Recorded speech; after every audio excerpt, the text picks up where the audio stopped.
പറ്റത്തില്ലെങ്കിൽ ഇപ്പൊ പറയണം വേറെ ആളെടുക്കാൻ. ഒരിക്കലും ഒരു കുട്ടി അവളുടെ ലൈഫിൽ ഒത്തിരി ആഗ്രഹിച്ചിരുന്ന ഒരു മൊമെന്റ് അത് അവളുടെ ലൈഫിൽ കിട്ടി.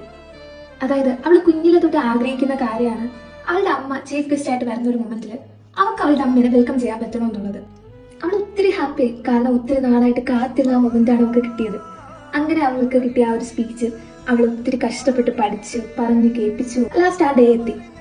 പക്ഷേ ആ സ്റ്റേജിൽ കയറുന്നതിന് തൊട്ട് മുമ്പ് അവളോടൊരു ടീച്ചർ ചോദിച്ചു, നിന്നെക്കൊണ്ട് ഇത് പറയാൻ പറ്റുമെന്ന് നിനക്ക് ഉറപ്പാണോ?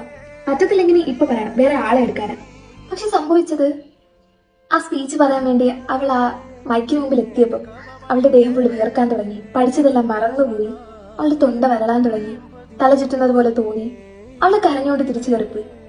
ഒന്ന് ചിന്തിച്ചു നോക്കണേ, അവൾ എത്ര എഫേർട്ട് ഇട്ട് എത്ര കഷ്ടപ്പെട്ട് പഠിച്ചത് അതൊക്കെ.